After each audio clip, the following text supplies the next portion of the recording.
Good morning, everyone. Welcome to another episode of the Blessings Podcast.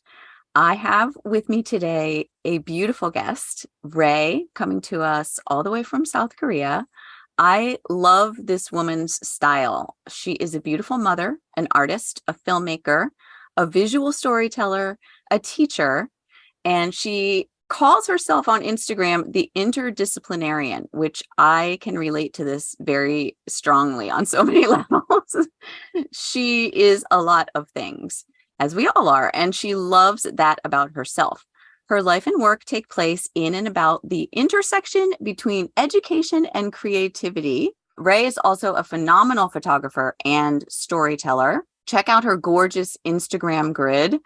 She is here to tell her story to help others see neurodivergence through the eyes of a real human. She is working through thoughts and ideas about her interpersonal tussles with the educational system, the lack of Asian representation out there, and like many of us, she's digging into the effects of intergenerational trauma. She is sensitive, kind, intelligent, and poignantly soft-spoken. This is setting up to be an enlightening and healing conversation, and I am so pleased to welcome Ray to the show. Thank you for being here, Ray. Oh my goodness, what an introduction, Mitzi. Thank you so much. I'm like sweating and blushing. I don't know north from south right now. Thank you so much. Oh, you're welcome. I hope it makes you feel good because that's how I like to set people up. Yes, it does. But it also makes me a little insecure because I don't know if I can live up to all of those things that you said about me. And it's such an honor. It's really my honor to be on your show. I've listened to several of your podcasts and I've listened to several of your stories over the course of several months. And you're just such a beautiful storyteller and you're so caring and you have this way of just guiding people through their stories that you kind of disarm them and you just kind of want to help shed some light on what they've been through and you help them work them out. And so I was like, Mitzi, I want to talk to you on your podcast. I want you to help me through these stories that I've been like ruminating over for years. So thank you, really. Oh, you're welcome. I love the way that you tell your stories, and you have so many interesting stories. So I'm ready to dig into them. I thought we'd start out with a more overarching question. If you could just pinpoint your top thing right now that you are healing from. So this one is like my big hero's journey thing that I'm healing from. And it's that my entire life I have felt like I was stupid, different, strange, outsider, just did not belong. And I am realizing that all of those things that I thought about myself were also things that made me unique and what allowed me to see things from a different perspective, which has actually helped me in so many different situations throughout my life. And so I am trying to reframe what I used to believe about myself, which was that I was unvaluable, unworthy, and trying to embrace that. Yes, there are some things that I can't do as well as everybody else, but that I also have some things that are valuable, that are good. And so I think that's really the biggest thread that I think I'm trying to heal from. I think that sums up what a lot of people are working to do. And it's a beautiful thing to articulate.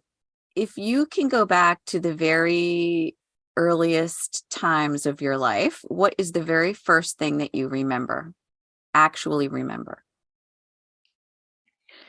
Okay, so I can't tell on my timeline which one of these memories was first, but so there's one memory that I have been told that happened, and I can kind of get glimpses of those, like the place where I was and maybe how little I was, but that was a story told to me. So maybe we'll save that one for later. But the one I think that I can actually remember is the one from second grade where I was with my mother and in front of my two second grade teachers. They were looking at several papers and they had called my mother and I in for a parent teacher conference, but it didn't happen during the week of like everyone else's conferences. And so I was a little nervous because I was like, there's nobody else here. It's just my mother and me. What did I do wrong? Am I getting kicked out of school? Am I failing second grade? And I just remember them slowly telling my mother that I was slower than my peers, that I was ranking far below my peers on just about every academic standard. And I just remember this sort of like not so much disappointed look from my mother, but she was equally anxious. She was equally a victim in this classroom because she was a single immigrant mother. And I was like a very slow child with unidentified learning disabilities and undiagnosed neurodivergence. And so we were both like, how do we help me? That's my earliest memory, I think. Wow. And so that's informed a lot of your concern about education, your own education, and the educational system, because I know that's a big priority for you. Absolutely. And I think I don't know why I shared that memory first. And I think it's because it was the most earliest memory with gravity. But I think there were earlier memories too, like glimpses of a beach or like riding in cars. But I wasn't sure if those were the ones that you wanted me to share. So, yeah, I would say that this was the earliest memory that I think shaped my identity or my self view. Yeah. And that's definitely a serious one. I mean, that's something that affected you so deeply. Right. So, where were you born? I was born in California, Southern California, near Los Angeles. And can you give us just a couple of words about how you would characterize your super early life if you had to give us just a few adjectives? Unstable, but also loving. Do you have any siblings? It's complicated. I have a half brother and a half sister that I've never met. And I have two stepsisters and a stepbrother who I became family with after I was 18. Okay. So when you were super little, it was just you and your mom. Yes, and occasionally my grandparents. Okay. So let's move into your elementary years. Do you have any stories from that time of your life? I have several, and I've been working on several of them. Do you want like a fully fleshed out one or just like a few kind of? Just blurb, just like, what's a significant moment from that time in your elementary school? Like, I mean, you gave us the second grade story, but knowing that now that we know how that was going for you in the second grade and that they gotten to the point where they had to have a meeting with you and your mom, what else was going on through, like, say, into the fourth or fifth grade that maybe helps us to see what life was like for you at that time? Yeah. Okay. So I remember I had this stuffed cat and it was very like raggedy. And the thing is, I didn't know that. It's just I had it when it was new. And then over time, I didn't realize it had gotten raggedy. But over the course of some time, my family started like more forcefully trying to tell me to leave the stuffed cat at home and things like that. But I remember in elementary school, we had like a special day where we all had to bring in our objects. Every person had a special day, and we had to guess like whose belongings belong to who. And so the teacher would like take out a bag and take things out. And I remember I was so excited to share my stuffed cat with everybody. But as soon as my teacher took out the cat, I realized, oh my goodness, like it is so ugly, like compared to all of the shiny, colorful, like neat things that everybody else had shared. And I remember feeling culturally insecure or feeling like people would judge me because, or maybe it was about finances. I'm not really sure. I'm still working on that story. So there's that. I think the other thing is that I was a very creative person. And so when I look back at my official academic records, there are lots of things that say that maybe I was a little slower in like the more hard academic areas, but that I was a good storyteller and I enjoyed art. Hmm. So I feel like those might kind of paint a picture of who I was when I was younger, maybe. Definitely. Definitely. You brought so many things to my mind when you were talking about that stuffed animal. First of all, I want you to know I have a very ratty looking old rabbit. And I Oh. can remember my mom trying to throw it away many times.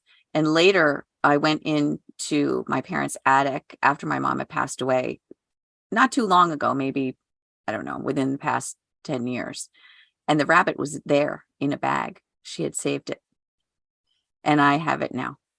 And I Hmm. remember the way it smells.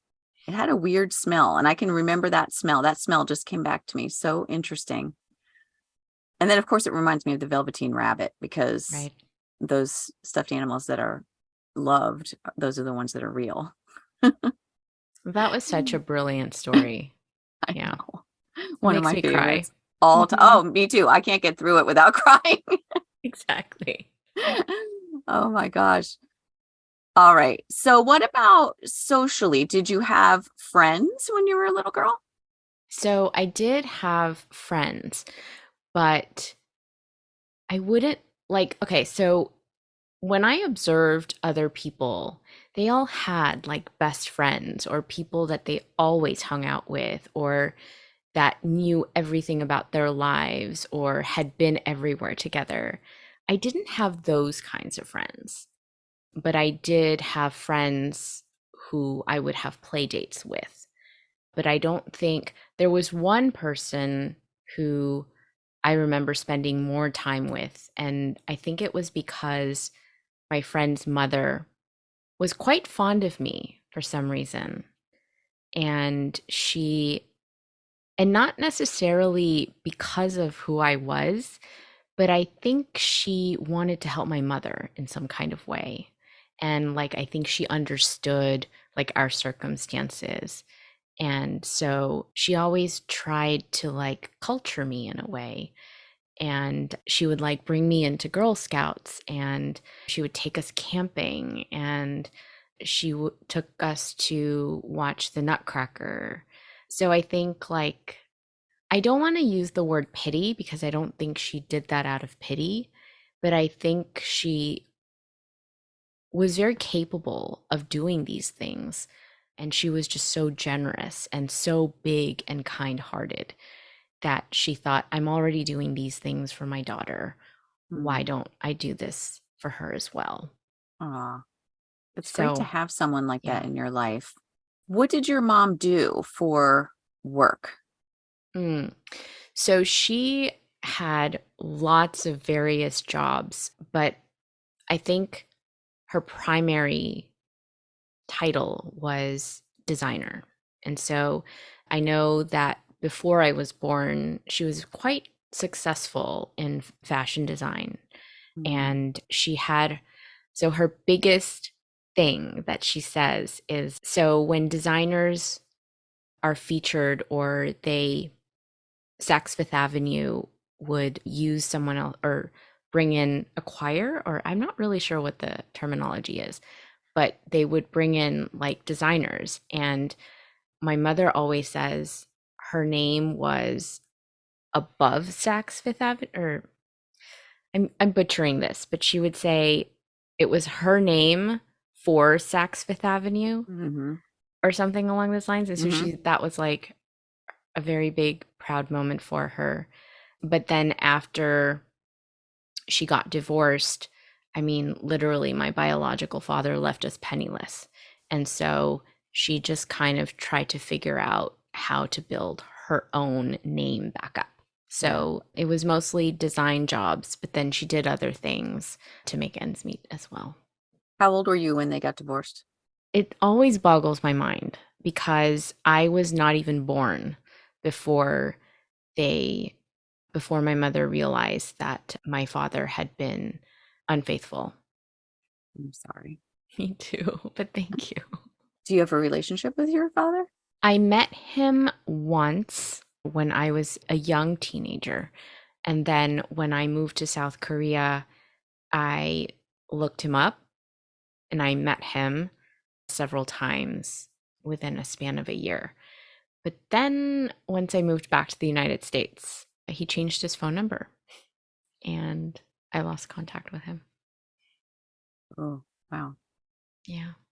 All right. Let's go back a little bit again. When you grew into that tween area that's so difficult for all of Oh, us, yeah. how was that time of your life? So I was really into K-pop before it was actually popular.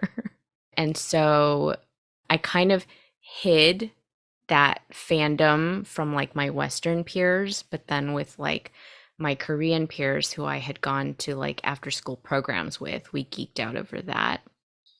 I was also really into the X-Files. Oh, I had the biggest crush on David Duchovny. And but I also really loved Scully, and she was one of my early media role models. She was so intelligent. She was just really cool. I liked her. And I also really enjoyed like writing stories and like making skits. And mm, I think I was also kind of involved with like some creative practices as well. I enjoyed watercolor, painting, drawing, things like that. mm-hmm. What about as a teenager? Did that stuff grow? So as a teenager, I think I started becoming embarrassed of my Korean identity. And so I started Mm, rejecting it more. okay.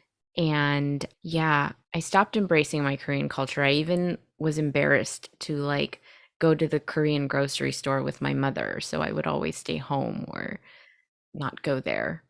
But as far as like my creative practice, I think that was still there. A lot of times the teen years are super rocky. What was that time like for you? I think it was rocky. So my teenage years were a little bit unstable, but for many other reasons, very different from my struggles from younger childhood. And I think I was really struggling with, so I guess during middle school, so I guess that's kind of tween age, but more teenage. I don't remember actually.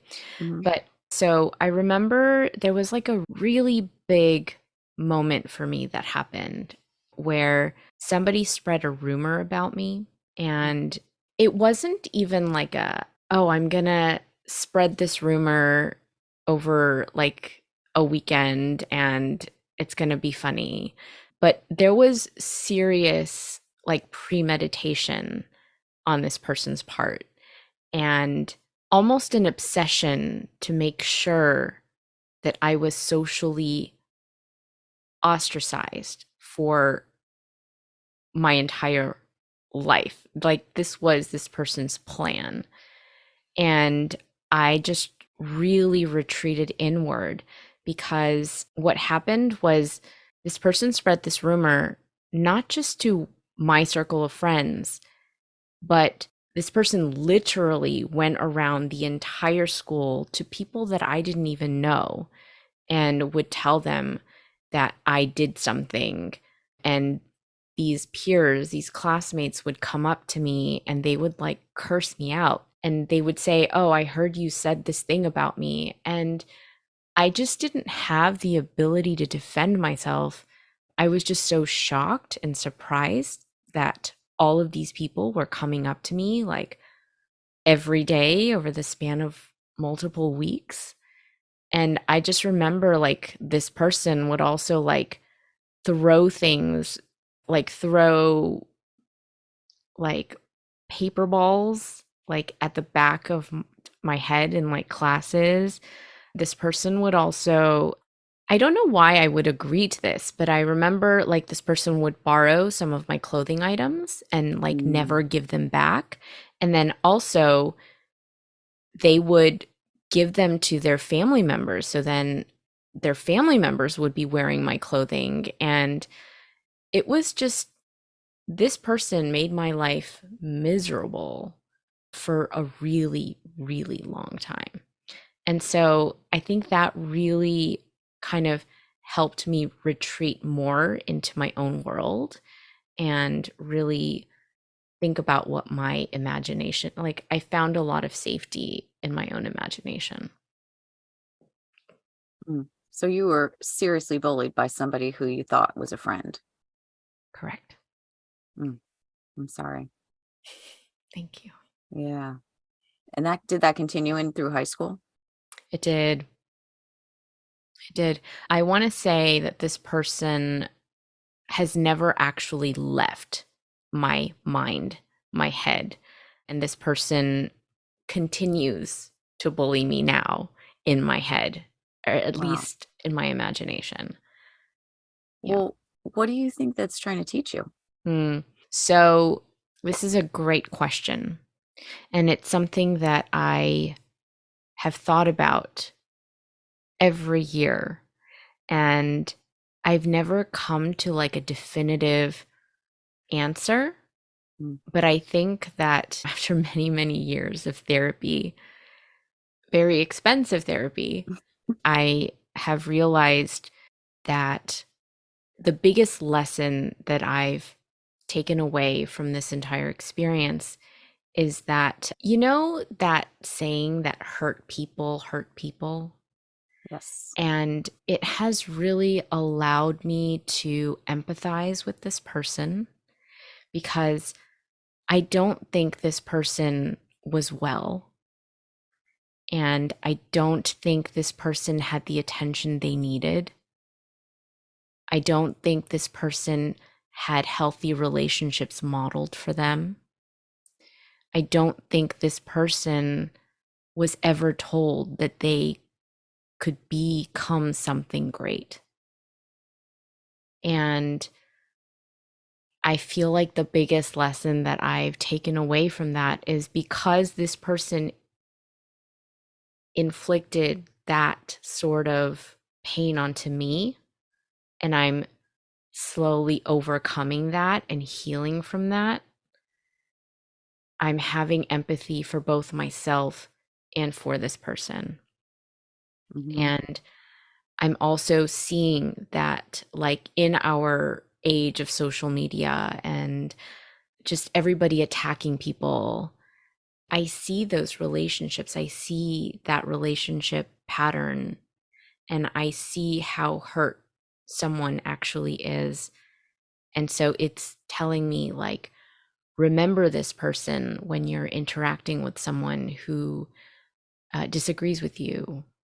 And I don't think anyone can ever say anything to me that was as painful as this period during high school and slightly before. I truly don't believe there's anything more excruciating mentally that I could go through as a result of that experience. And so I was going to wait until to share that at the end when you asked about lessons, right? But I think that that's one of my biggest lessons. Yeah. The worst experiences are our greatest teachers. Oh, that's so good. Yes. Yeah. It's painful that that has to continue to come up for you, but I love the idea that you've reframed it into a reminder that when you come across someone who is acting mean or, causing harm, that you can sort of look at them with compassion. Not always. Yeah. No, I agree. Not always, but really that is at the heart of it. I mean, that hurt people is the truth. It's an It's an aphorism for a reason. Yeah. Oh, wow. All right. So the teen years were a little sad. What were some positive things that were going on in your life? Mm. So another thing that happened, I guess simultaneously, is that because I was sort of socially isolated, I did find new friends and new relationships. But something that I found safety in was adults. I felt like peers were not so safe, or they were Mm, unstable, or that they could betray you at any time. But I did find safety in adults. And so whenever I had teachers, okay, so this is kind of slight tangent, slight detour, but I remember I had a geometry teacher and he was very smart, but it didn't strike me that he was the best teacher. But he was very patient with me when he gave me feedback and he told me what I was doing wrong. He was very patient and he couldn't explain to me how to do it correctly. But I remember spending a lot of time with him, like during breaks, getting like little lessons here and there. And it wasn't just my geometry teacher, but with lots of other teachers. And then I started realizing that the more clubs that I was a part of, the more adults that I can connect with. mm, And so I wasn't really getting a lot of attention at home from adults, but I was getting attention from several key adults who I deemed safe. mhm, And so I think that really helped me because having that outside perspective and having that kind of care was really helpful. mhm, That was one thing. And another thing, which was kind of related to that, was I was taking on a lot of leadership roles. So by the time I was a senior in high school, I was president of two very large clubs and I co founded several other ones. And also, I was student body historian. And so I had a lot of involvement in school because I didn't want to associate with my peers as peers because it was scary. mm. That's really interesting. So you related more to adults. I completely get the idea of going towards the adults where you're not going to experience all that drama and pain. But then you also then became that yourself. You elevated yourself. Yeah, I don't think that that was intentional. I don't think I did that with any kind of strategy in mind, Hmm. but I think I was just kind of going with what felt comfortable and what Yeah. made me feel comfortable. And I also noticed that teachers are very encouraging people. Mm, Staff who work at school are very encouraging people. And so getting that kind of, oh, I care about you, you do well in this, those kinds of reinforcements are things that really helped me survive high school. mm. It's interesting to me how the body kind of gives you what it needs. It tells you what it needs, Yeah, and you weren't even conscious of it, but that was helping you survive right. because you were able to follow that intuition. 100%. Yeah. Did you go to college? I did. I did not do so well on my SATs, but I did go to a UC. And after 10 years, I also went back for grad school. So what did you study? I studied fine art, and my specific, I first got into photography. No, I think I went into photography and performance art kind of simultaneously. And I loved photography. And I think that's where I was developing all of my skills and how to see.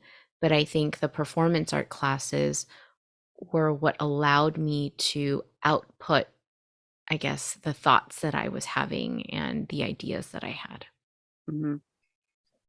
Your style and sensibility in that area is so beautiful and unique. I absolutely love your photography and your video work. It's so Oh, good. thank you so much. It's just so good. People should definitely take a look at your Instagram and they'll get a peek into that world. It's phenomenal. Oh, that's so kind Yeah, of you're you to so say. talented, so talented. And so, did you go into that field then as a job after you graduated? Actually, no. So, towards the end of college, I was taking a lot of art history classes related to Buddhism and like Eastern religion and philosophy. And I remember thinking, okay, I'm going to move to South Korea and become a Buddhist nun. That did not turn out. But also, before finishing college, I applied to teach English in South Korea because I wanted to understand my culture. Because as I was in college making art, I was like, that Korean identity I sort of swept under the rug. I should maybe explore that a little bit. And so I thought, why not actually move to South Korea to figure that out? So I moved to South Korea to teach English, and I did that for a little bit on and off, but cumulatively, I taught communications for 15 years. So, into your 20s and 30s, and you were in South Korea that whole time. I think collectively I've lived in South Korea maybe between 8 and 10 years. I forgot to do the math. But I did take several breaks in between. And so this is my third time back in South Okay, Korea.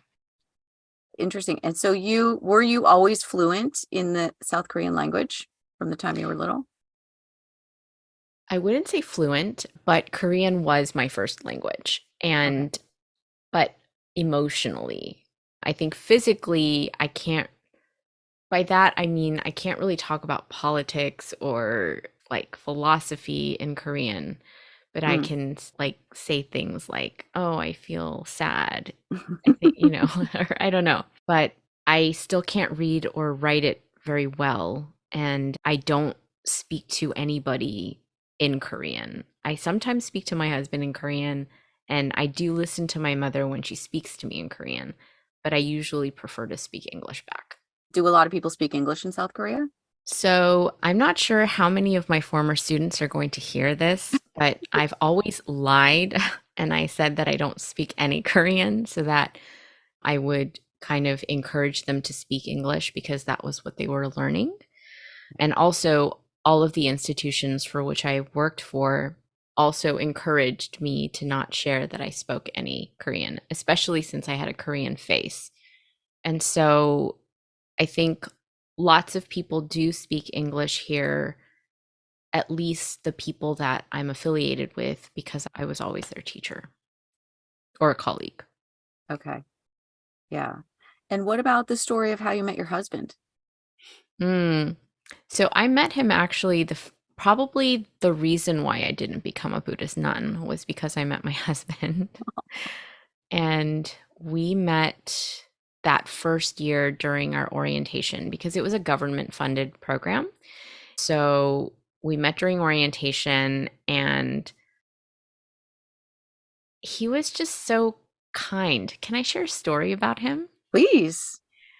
So, the moment that I really realized I liked him was him and a bunch of people from North America were playing American football. And I wouldn't say they were playing football, they were just throwing the ball around or whatever you do in football. And they, my, my then, or he was like, he came by where I was sitting with my friends and he was like, "Oh, I asked him why he wasn't playing football and he's like, "Oh, I'm a little scared of getting hurt." And cuz they're not playing so safely or I don't or like he didn't have the right footwear. I don't know what it was and that just felt so refreshing to me that he would admit that he was scared of getting hurt. And I was like, this person like has his priorities straight. Hmm. And I just kept seeing more and more evidence of this over the course of our relationship. But we were actually long distance for 7 years because he was placed in a different province than I was for that first year. And then we kind of went back and forth, different countries and cities. And when did you actually get married? In 2013. Okay. Yeah. So we've been together almost 15 years now. Wow. Aw, that's beautiful. And I know you have a daughter. Yes. She is a toddler and she has mostly like 80% mastered walking. She loves to eat. She has very expensive taste, but she's adorable. I love that. I'm going to ask you a difficult question. Okay. I had a bit of a wow moment one time when a friend of mine who was much younger became a mom. And she had actually worked helping me with my kids when they were little. And then she grew up and had her own children. And she said to me, I love my children, but I don't always like being a mother. Mm, What do you think when you hear that? it rings very true to me. I think so for a very long time, I told everybody I didn't want children because I knew how difficult it was for my single mother to raise me. So I've had several stepfathers in my life, and just I didn't really trust men. Mm, And I always had this feeling like, okay, my husband is one day going to leave me. And I just always thought I always have to prepare for when that happens. And so I knew, like, I just knowing who I am and what I'm capable of doing and all of my sensory needs, because I'm very sensitive to sounds and lights and textures and colors. I just knew that I would not be able to be a good single mom, and I would not be able to give her everything that I wished I had because I would want to give her so much more than I had. I was so scared and so terrified, but eventually I realized that my husband is a really good person. And I started to have faith that he would not leave me without any kind of warning, like, or that he would make any kind of selfish decision without considering my needs and my knowing my history as well. mm, And so we decided, okay, I know he really wanted children. mm, And so I thought, okay, maybe we can make this work. And so also, like, this is a really long-winded way of trying to answer your question, but I feel like the setup is necessary. So please stop me if you No, I think. love it. Keep going. And so, like, we're like, all right, we decided, let me just get my master's degree first, and then we'll start trying to have a child. And finally, when we got to that point, it was like 2 years. I just could not get pregnant. And that's when I was diagnosed with hypothyroidism. Mm, And they told me, like, that was one of the things that was going to be difficult if I didn't control, that it would be hard for me to bear a child. And so we decided, all right, we're going to go through with this. I'm going to fix all the hormones that I need to fix, and we're going to try. So then for a long time, we were like really praying for a child. mm, Please give us this opportunity to have like a laughter filled family, a home. And so once we got pregnant, I was like, oh my gosh, I'm going to give her the world. And I just started reading everything. I, oh, and also during the time of when I was trying to have children, I was also going to therapy because I knew I was going to need a lot of it mm, to help me like reverse that mindset of I can't be a mother. I don't know how to be a good mother. And so, but when my daughter was finally born and I was not sleeping, I had postpartum depression. mm, I almost died during childbirth. Just there was so much that happened And once my daughter was born, it was all her needs and none of my needs being met. Mm-hmm. And so I love the fact that we finally brought this child into this world, because I think we're doing the best that we can as parents. But at the same time, it's physically very difficult because we're constantly trying to figure out what everybody needs, and it's not always the same thing for everybody. So I do, like what your friend said, deeply resonates with me. It's really difficult actually being a mother in the day to day. But yeah. Oh, yeah, that really resonated with me. But It's you very have, difficult. yeah, but like you're you're such a successful mom. It's so funny that you say that. I'm at a different stage in life with my children, and it's definitely, I find it much easier now that they're grown. I mean, they still need me, but they have their own lives. I don't talk to them every day. I will text them almost every day, but I don't physically see them. And it's a very strange thing to go from always being there and it being in control of everything and being involved in everything to not doing that. But I had so many moments when they were younger that I did not enjoy Mm, being a mom. I mean, of course, I always loved my role as a mother and loved them. But your point about your own needs not being met is very valid. And when you do fall into that trap of letting your needs go for too long, it causes problems. It has consequences. So you do need to keep yourself in the forefront as a priority as a mother so that you can be the best mother for those kids. yeah. Yeah. And she's going to turn out great. Thank But you. I know it's interesting that when you become a mother, it does change your perspective about your own mother. So can you talk a little bit about how your perspective toward your mother has changed? I know you've been very open about feeling anger and resentment towards your mom. So go into that a little bit. What was that about and how has it changed? Yeah. So this is something that I talk extensively in therapy. And one of the big things for me was that my mother gave me everything. She sacrificed everything to give me everything. Mm-hmm. And she loved me with every cell that she had. And she wanted me to have everything she could give me. So, like, on the one hand, I don't know how a mother could, how anyone else could have loved me as much as my mother does.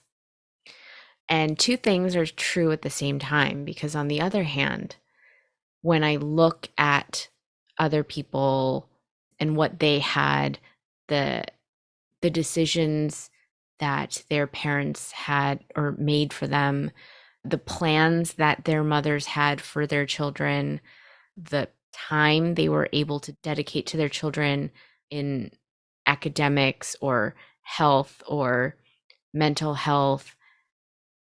Like, I didn't have those things. My mother did not read me bedtime stories. I sometimes didn't even see her before I went to bed. Sometimes she would be abroad in another country and I would be with a family member.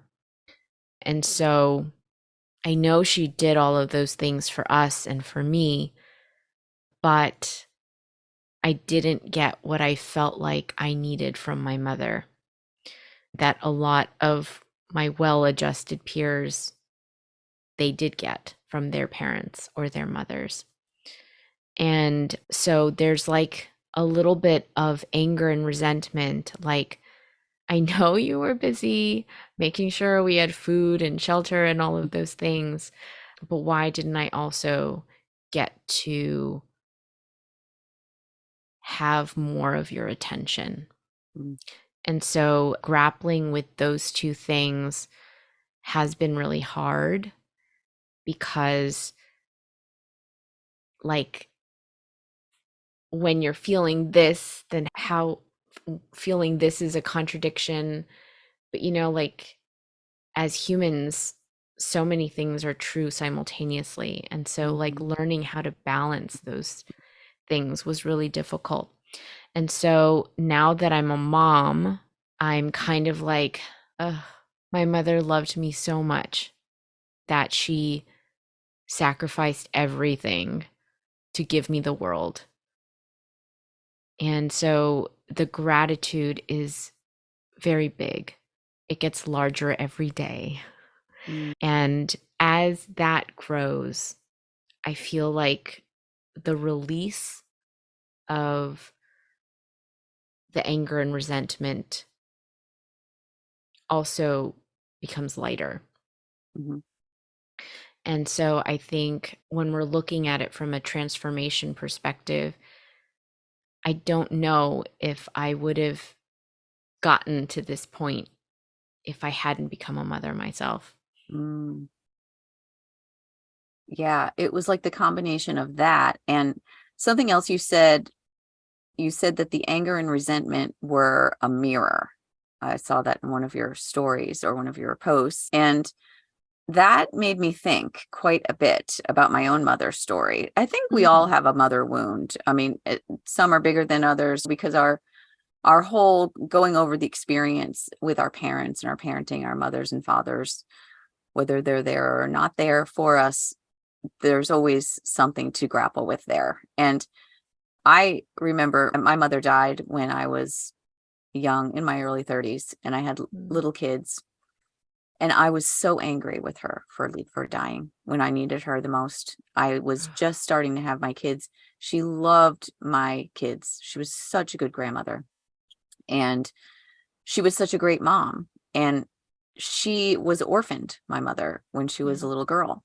So she did not have a mom for very long and she spent her whole life making up a story about what a good mom would look like. And then when she had me and my sister, she did that. She played the role of the perfect, wonderful mom. And everything wasn't perfect all the time, but you know what I mean. She did read us stories. She made us, baked us our birthday cakes. She made clothes for us. She did everything for us. And I was so angry with her because before she died of cancer, but before she died of cancer, she also had severe depression episode. She had anxiety. And for a few years before she died, our roles were reversed and I was mothering her. And I was angry about that. I was Mhm. like, I needed the mother. I needed you to be the mother. And you made me be the mother. And now you died. And so you made me really think about that anger and resentment and what it was trying to show me and myself. I do understand it better. And I've been working through that even just now in my life, those mother wounds. So talking about mothers and the mother wound, I think is a very important thing for people to do, you know? Absolutely. I 100% agree. And there's this stigma, there's this expectation in society that mothers can't complain, that Yeah. mothers can't be human, that mothers can't share what they're burdened by. There's this expectation of mothers to always be graceful and to always To be always be nurturing, loving. to always be Yes. giving, to always be selfless. Yeah. It It's exhausting. is exhausting. So you're right. I think we should be talking about our mother wounds more Yeah. and sharing with people more about how difficult it is. Yes. Yes, it is. It's a very, very interesting topic. Mm, So thank you for sharing about that. Staying on the topic of your mother, I know that you shared that your mother was also a singer. yeah.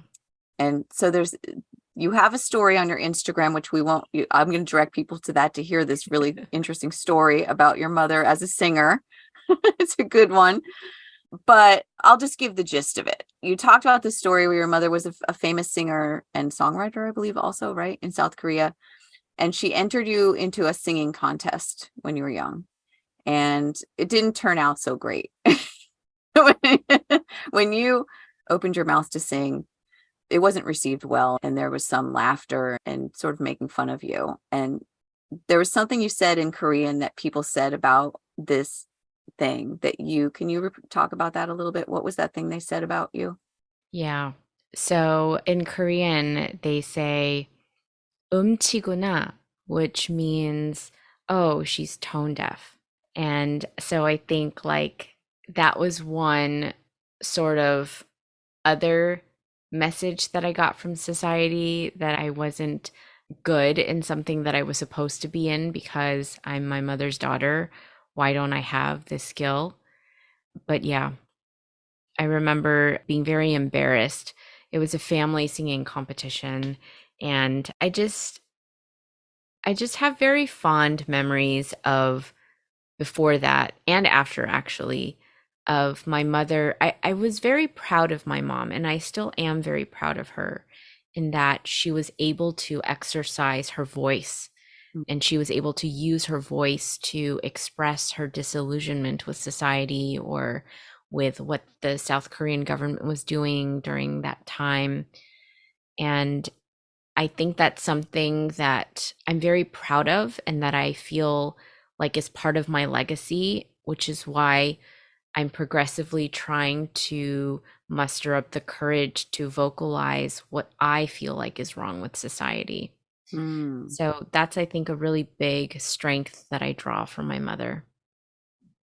I love that. I loved that story because when you discovered that you didn't have the same sort of singing voice that your mother had, and when other people discovered that, and then you felt shame, like you had shamed your mother because you said her talent wasn't strong enough. You felt this, her talent wasn't strong enough to come through you, through your Yeah. DNA. But you know what I thought when I heard that story, and because of knowing things about you, I thought to myself, well, creative people are not all creative in the same way. And Mm, so that all of those talents that you have, your photography, the way that you work with different forms of the arts, you're doing some paperwork on your Instagram, and your artistic ability is there. Your mother's talent did pass through you to oh, you, but it is coming through your eyes. It is coming through your hands. It is coming through your mouth and your storytelling.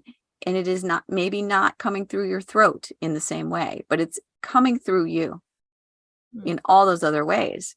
So it's interesting that you didn't see that at the time, but that's the way it goes, that when those things are passed through us, whether it's the talents or it's the generational wounds, they do come through in different ways. So that we may be looking for it to come through one way, and when we don't see it there, we don't think it's there. mm, And I think we can look at that from the perspective of the positive things, and also the things that we need to heal, that they may show up in a different place in the body or in our lives than what they were in the past. And yeah. so that's pretty interesting to think of it that way. And I also That's a love, lovely way. yeah, I love what you said about finding your voice and being able to, your mother did it through song, but you can also speak up through storytelling, through visual storytelling, and using visual media to express those things that you're dissatisfied with, or those things that you're noodling on, that you're trying to figure out. Because I think that's what dissatisfaction is. That is us trying to figure things out. Right. So, what are you trying to figure out the most right now? Okay. So this is what my podcast is about. I realized that the education system was not built for people like me to succeed in. And I'm really upset about that.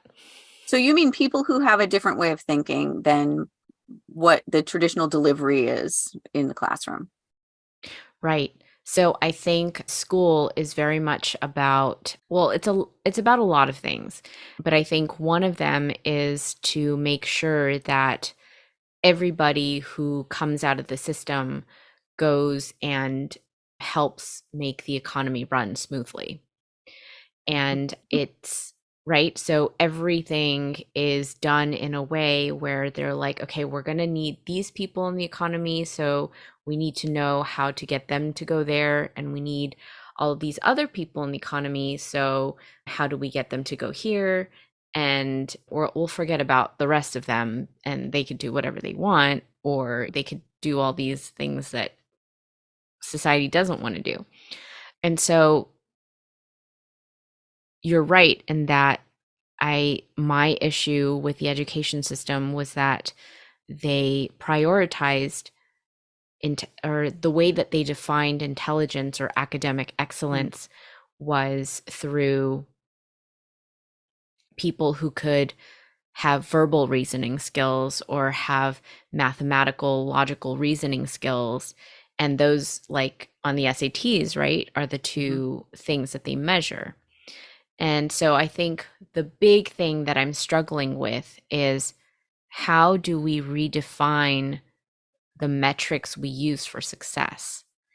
And does it have to be these verbal reasoning skills and these math skills? Aren't they kind of obsolete now in a world where we can Google anything on the spot? And so just looking at what's ahead, right? We're in the conceptual age, and we're in the revolution of AI and automation about to wipe out half of the jobs that exist.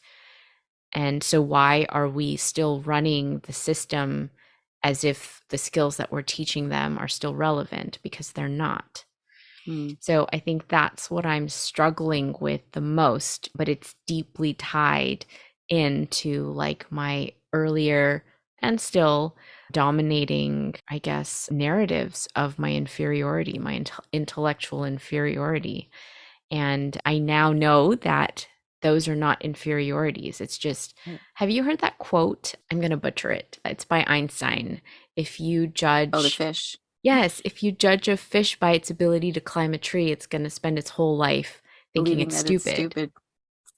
Yes, one of And my favorite quotes. I love that one. It's so true. I mean, I love what you're saying.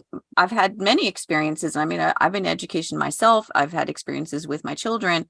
And I think that it does depend largely on the classroom and the teacher as mm, well, because there are definitely professionals in education that are able to reach people in different ways, to yeah, access different modes of thinking, and to really have an eye to different people's learning styles and things like that. right, But then there are also a lot of people who are very inflexible and they just have one way of disseminating information, and they tell it to you instead of teaching it to you. And if you don't right. get it, you don't get it. And you could go, I mean, gosh, I've seen students come into my college classrooms, into writing classes, and not be able to write a sentence, Hmm. um, a good sentence or a paragraph. This is actually happening. But yeah, I don't know. It's so complex. I don't really know what the answers are. It's such a complex issue, but I love what you were saying about how you didn't do well on the SAT. I didn't do well on the SAT either, but Mm, I know that I have a level of intelligence that allows me to succeed in what I'm studying. I get A's in my college courses that I've taken. And so I know that I am so in tune enough with the way that I need to learn that I'm able to set that up for myself. But that there are certain circumstances where if you ask me a question a particular way, I might not answer it the way that you're expecting me to, and therefore become evaluated on that. So right. it is really interesting to think about this, because people are unique. But you're right. We do need to, I think the system needs to lump people into certain categories because they're going through a cattle chute out into Yeah. the world, and they've got to become workers. And that's a part of how our society functions. If we didn't have that, we'd Mm. collapse. We have to have that structure. So yeah, it's very interesting to think about how that is. So just to backtrack, your podcast is called Homeroom, the podcast. Right. And we are recording this on July 4th. And so it will be out after this podcast is airing. You'll be able to catch Ray's podcast, and it will be very interesting, I'm sure. I can't wait to hear it. Yeah. So how do you think that the schools failed you the most? So I feel like school in general. So in preparation for this podcast recording, well, in addition to several other things I was doing, but I mapped out my life and I looked at all the like points, like the highs and lows, and sort of like all the different stories that I could remember that kind of defined who I was and Mm-hmm. informed my beliefs and about myself. And while going through that, I realized like it's not so much that I feel like I was failed by school or that I didn't have good teachers because I did, and that I didn't have good experiences because I did have great experiences, and I wouldn't be where I am now without those experiences. And also in elementary, I went to a very unique kind of magnet charter school. I loved everything that they did. It was very project based. And I remember that most of the assignments that I remember I enjoyed or that I learned anything from were from elementary school. Mm-hmm. And everything that I had learned in high school was a blur. And so I was even looking at like the class names and I was like, I don't even remember taking this class. Or there was almost nothing that was memorable academically from high school. And I just remember thinking like there was one class from, I won't say just one class, but one of the classes that I remember that I really enjoyed was a history class. And we like would dress up as characters from like ancient times, and we would have diary entries and like think like them and talk like them, and it was very like three-dimensional, and we were like walking around, and it was very hands-on and tactile, and it was very sticky. And so I wish that we were not teaching procedures and systems so much that we are crafting experiences. Mm-hmm. And rather than teaching skills without purpose, I wish they were tied in to things that were more relevant into our lives and that actually had a purpose of like saving the earth or bettering mankind. I wish it was more purpose driven. And Mm-hmm. then the last thing I think is rather than top down teaching, like teacher at the front of the room, I wish it was more student centered and that we had more freedom to choose what to think and learn about rather than it being dictated to us. So Mm-hmm. those are, I think, some of the things that I think not so much that education failed me, but I think those are things that we can improve. Mm-hmm. Yeah, I love all of those things. It is interesting how in the elementary years we use a lot of tools, more creative tools to Yeah. teach children. And then we tend to abandon those tools. There are definitely teachers who keep them in place and do have creative activities later on, but it becomes more of a system where you're just this information is coming at you. And instead of participating in your education, which is what I think you're saying, I do think there are some great schools in this country and there are some really terrible schools. And unfortunately, it depends on where you live. Yeah. And it's very sad for a lot of children. Yeah, absolutely. It is. And I don't think I feel like I fully answered your question because I realized I missed out this one important part, which is I wish that how we measure student success was not so finite or not so rigid. I wish we measured it differently, not in comparison to our peers, but in comparison to where we were Mm-hmm. a To year ourselves, before. Exactly. because that's what we tell people to do as adults. We Yes. say, don't compare yourself to others, compare yourself to yourself, your own growth. Right. Yeah. If the focus was more on inner growth rather than achievement, Yes. we do want to have benchmarks. We do need to accomplish certain tasks and reach certain goals in order to have a certain level of proficiency in various things in life, for sure. But yeah, the inner measurement Yeah. piece is kind of missing. Yeah. Because children are naturally curious. Mhm. And I think school literally drives that curiosity out of them because because school is really about compliance, right? It's not really about anything else.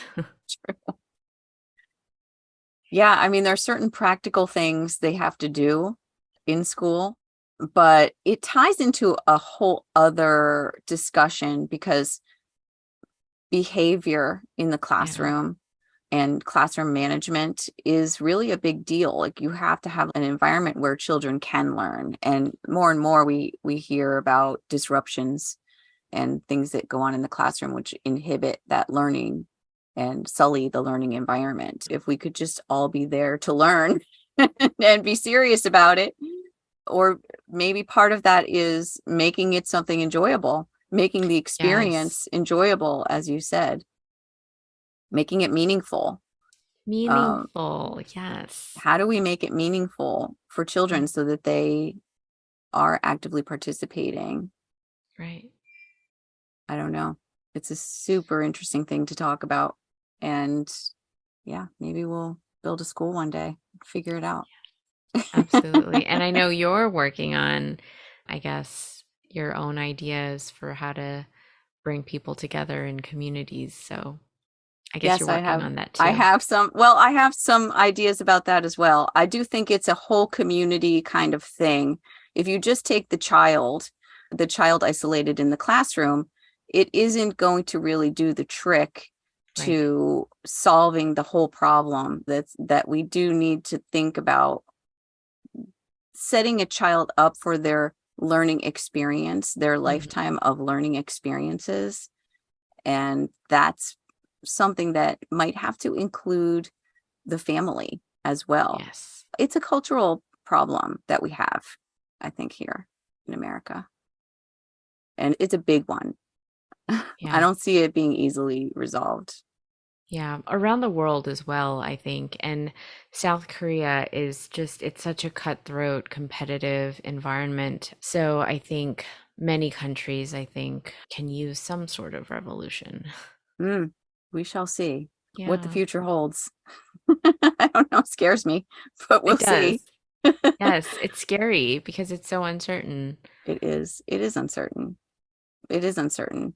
But along those lines, I have some other kind of random questions I want to ask you. So we'll Sure. go with that uncertainty a little bit. You talk a little bit about belonging and what the Oh, idea yeah. of belonging, what belonging really is. And I was thinking about the idea of belonging, and I thought to myself, like, belonging is kind of like when you feel like you really belong, you're like that piece in the puzzle that somebody has snugged into that last final spot, and it's all fitting around on all the edges. It fits in there just perfectly, and it's like nice and snug, that little piece, that last piece of the puzzle. And that's kind of what belonging, or like true belonging, feels like. But what does that belonging feel like to you? That's what it feels like to me. And where do you feel like you really belong, and why do we get tossed out sometimes and then tossed back in? How do we deal with that? Yes, this is such a great question because it's something that I really grappled with for a long time, and I still struggle in relapses occasionally. So, Brene Brown talks about fitting in and belonging a lot. And when I read it the first 5 times, I didn't get it. But just, I think at the end of last year or at the beginning of this year, sometime in the past 365 days, I finally understood what she was saying. And it's that my entire life, I really thought I was trying to fit in. I was, or not, I think that I was trying to fit in. I was trying to fit in. I was trying to fit in because I didn't think that I belonged. And so I would contort myself mentally, contort myself visually. I would just minimize myself to whatever I needed to be in whatever situation in order to say, hey, I'm valuable. Please don't neglect me. Please don't abandon me. Please consider me part of this family or whatever community. And then after a lot of therapy and realizing, because I have serious perfectionism issues, and it comes from this whole trauma of not feeling like I belonged.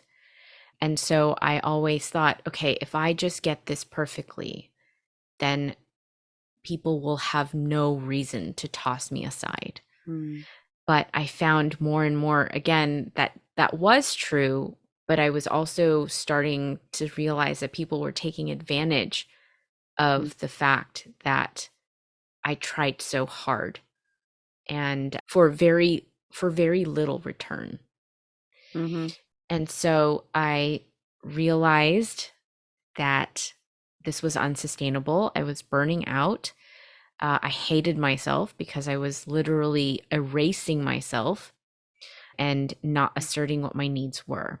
And so I got to this point in my life, still very recently, in the past like couple of years, that it dawned on me nobody can tell me whether I belong or not. It's mm, definitely an inner mindset. It's something that you have to show up with.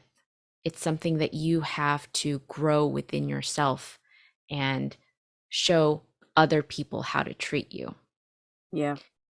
And so I learned, okay, the way that I belong is by just believing that I belong, just believing that I am home, just Mhm, believing that I am worthy of your attention, of this person's attention, just as much as everybody else.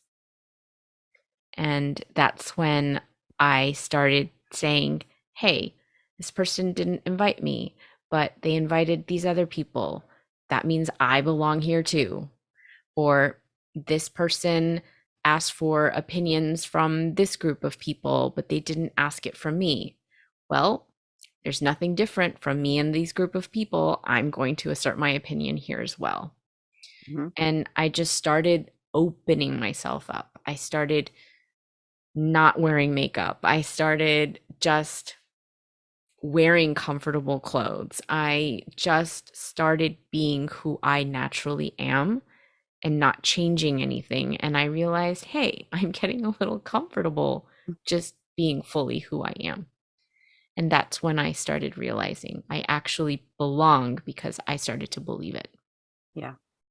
That is the key, I think, to everything, the power Mm, of belief. What you believe is going to be what happens for you. It's going to be your reality.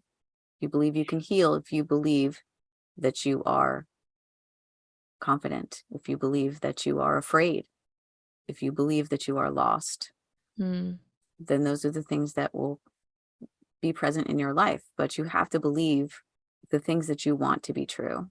right. It reminded me of a situation like if you're going into a party situation, maybe you don't know a lot of people and you're going into a party. You can see the difference between the person who comes in and they act like they belong at the party and they talk to a lot of people and they have a good time and they have a stance that seems powerful and confident and they have a smile and people gravitate toward them. People are magnetized towards people like that. And then there's the person who comes in and they're insecure and they're not sure if they fit in and they don't really talk to anybody and they have a sour looking face. They're not going to belong. Right. Like you, before you walk in the door, you already have a belief. Yeah. Interesting.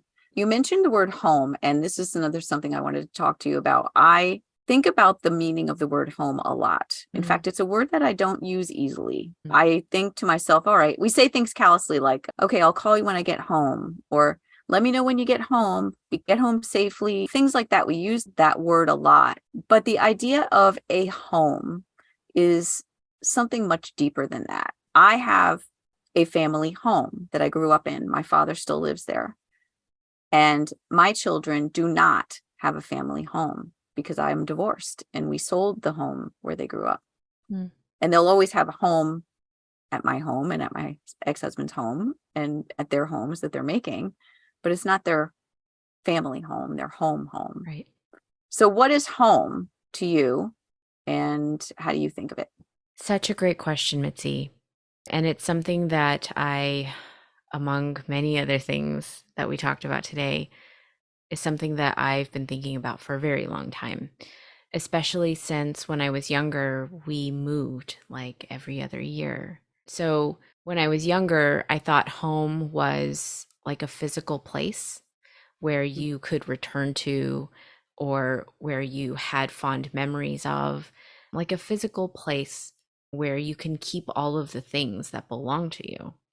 And those things are true because when I think of home, I think of all of the different homes that I've actually lived in. But as I traveled back and forth from country to country, I started to unpack a lot of things and realize the very specific items that I always need. And so I realized like I need a lot less to remind me that where I am is my home. And so I started to relate the idea of a home to like a place of comfort, a Mm, place where I'm reminded that I'm safe, a place where I don't have to put on a performance to convince somebody that I'm worthy or that I am somebody, where I could literally just take off my mask that I show the public and just be comfortable completely as I am. And so the evolution of that is it used to be a physical place, and then it became like a mental space of just feeling safe. And now I am realizing that home is a place where it's a mental, okay, I don't think I said it correctly. So in the past, home for me was a very physical place mhm, and then evolved into a mindset, a feeling of comfort. And then now what I think of it as is a physical space that exists within my mind. And so when I feel most at home is when I feel like I can truly be who I am. And I'm trying more and more to feel this way everywhere that I go. But it's very challenging because I think when I was younger, I did spend a lot of time in many different family members' homes, and I didn't really feel like comfortable because I was abiding by their rules or their schedules and things like that. mhm, And then in the States, I feel like there were very specific cultural rules of what I could do or what I couldn't do because of either my race or my gender or a variety of things, right? Even my neurodiversity. And so now I'm kind of telling myself, like, I don't want to bind myself to those constraints anymore. mm, I don't want to have to follow other people's expectations if those don't make me feel comfortable. mhm.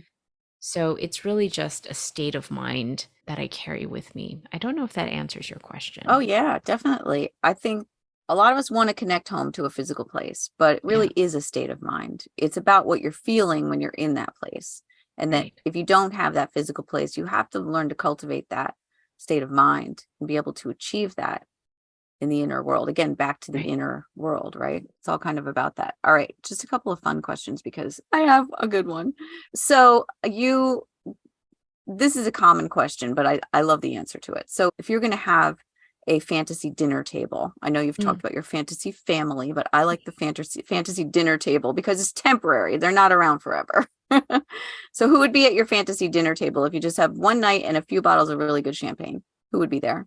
Oh my goodness. Okay. How many people? Three or four. Okay. All right. So I feel like right now I'm really obsessed with Malcolm Gladwell and Adam Grant. They have like the funniest debates. Not funniest, but they just have like a really fun dynamic. And I feel like having them at the dinner party would just be amazing because they would incite all of these amazing conversations. So I definitely think Malcolm Gladwell and Adam Grant, I would invite them. And then I don't know who the other two people would be, but Whenever I think about mine, they're dead people. They're people who are no longer alive. Maybe there's someone in history who you can think of. oh my gosh. Okay, so I've always wanted to talk to Sir Ken Robinson Oh before yes. he passed away. He's just so delightfully funny. And I noticed that like all of them are men. So I feel like we need a Nothing wrong with female at that. this party. Right. Yeah.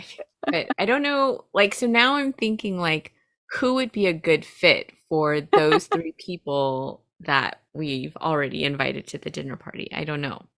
But I That's think funny. those three come to mind. I love that. Okay, I was thinking about this, and mine are all they're well, no, they aren't all dead actually. I would have Albert Einstein for sure. Oh, okay. Jim Morrison, Stevie Nicks, and Carl Jung would be my first four. Oh my gosh. Okay. Can you That's imagine the amazing. conversation there? No, I cannot. I don't know who Jim Morrison is. Oh, from the Doors. Oh, okay. I know that band. Yes, Is a he the crazy. head He's singer or yeah, like he's the the crazy head vocalist? singer, poet, druggy guy. Oh, I know who I would have. The female.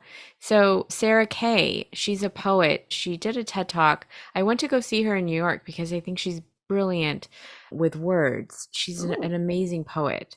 And I think she would be a great addition to that conversation. But I'm trying to imagine a song by The Doors. I'm sure I know them L.A. if I woman, heard them. love me too. Love you two time, baby. Love you twice Okay. today. Yeah, there's a lot of good songs by the Doors. The thing is, I know that name and I can tie it to like some sort of visual image, but I don't remember the songs. But you know what? I'm going to be Googling them after this conversation. I don't know why, but he's just interesting to me. Gotcha. I think he's an interesting kind of trippy guy. That would be really cool to find out what's in his brain. I always wanted to know what was going on inside his brain. That's why. Gotcha. Yeah, Oh yeah. God. Okay. I heard someone say this recently, and I wanted to get your take on it. That when you cannot let go of someone or something, that it's a sign that you are a beautiful person because you care so much about that person or that thing. So when you cannot let someone or something out of your mind, you're a beautiful person because it shows that you think of this person or It's this it, thing. it's yeah, if you can't let go of something, if you're ruminating on something, if you can't I let go see. of it, if it's stuck with you, that it's a sign. We often beat ourselves up over that because we think, oh gosh, this person did me wrong, or this is something that bad that happened to me that I want to let go of and I can't stop thinking about it. But that is actually a sign that you are a beautiful person because it means that you care deeply about someone or something. I really like this quote only because, or this thought, only because I ruminate about everything. So I feel like that tells me that I am a beautiful person because I think Mhm. so deeply about so many different things.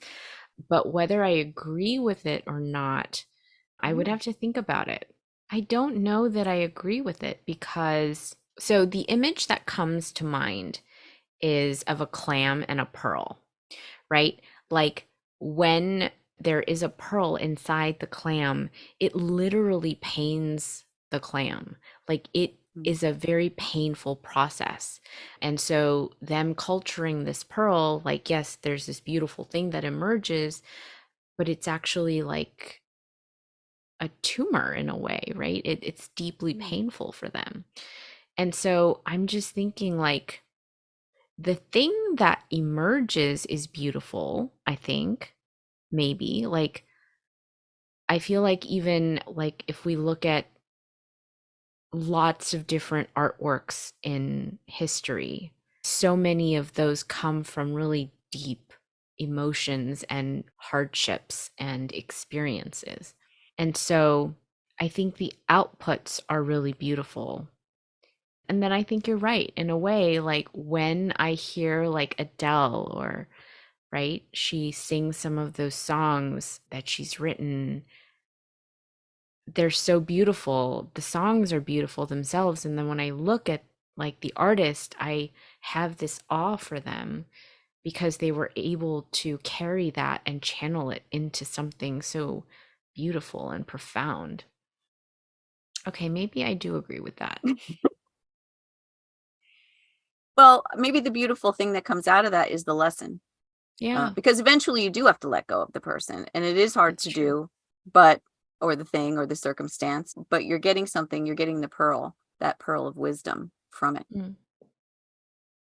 I love how you tied that together. A pearl I of love how you wisdom. said that so I could tie it together. Love it. All right, let's get into it. What are the lessons? What are your biggest lessons that you've ever learned in this whole darn crazy life? Okay, so I wrote these down. I think you asked me one earlier. And so I think I'll kind of try to summarize it. I think one of my biggest lessons is that I used to think that I was really, really stupid and that I was useless to society. But I'm realizing that those are things that actually, and because not so much because I thought I was stupid, but the qualities that I labeled as dumb actually served me really well.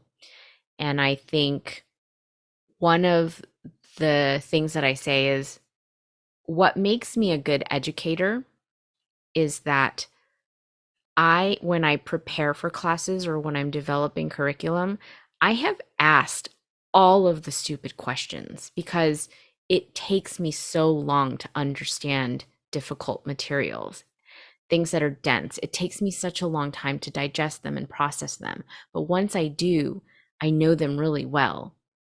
And so I've been able to help a lot of my students understand difficult material because I'm able to digest difficult things and make them a little bit simpler for the person I'm helping because I've been there. I've done something really difficult. So I'm realizing like that was a really big blessing for me is that I thought that the stupidity thing or being very slow was a bad thing, but it actually helps people as a result of that. So that was one of the biggest blessings for me. I love that. I just want to add something to that because this was a question that I didn't ask you, but I'm going to throw it in here. I was thinking about the idea of the hero's journey, and you've Yes. said you're on your hero's journey. And a big part of the hero's journey in writing and in story is that the hero has flaws. The hero is flawed because in a story, we want to fall in love with the hero. We want Mm. to fall in love with them because those flaws make them endearing to us. So in real life, how can we tell the difference between those things that we identify in the hero as flaws if we're the hero in our own story, or are they mistaken beliefs about ourselves? So are they flaws that make us endearing to others? Are they mistaken beliefs about ourselves? How do we tell the difference? Isn't that an interesting thing to think about? That is a brilliant question.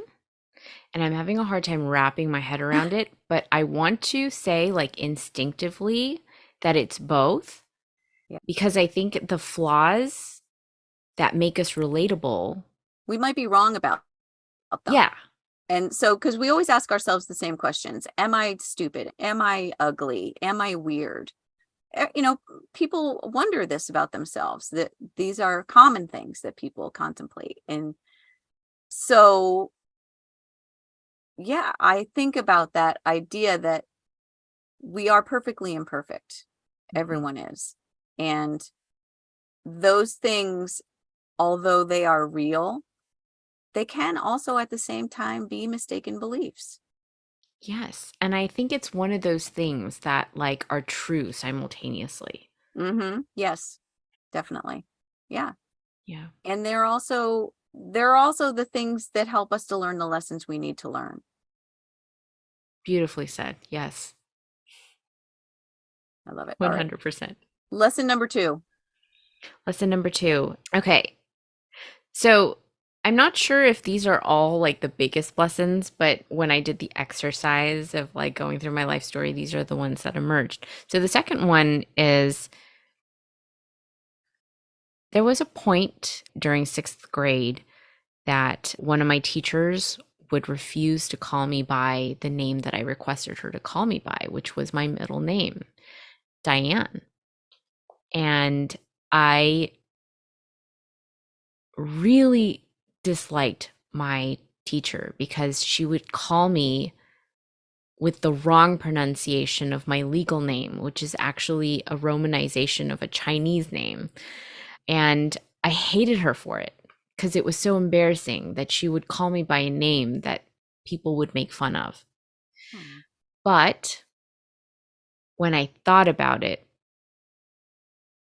I thought she was maybe trying, I don't know if this was actually her intention, but what I'm trying to reframe it as is she wanted me to accept my identity as it was given to me.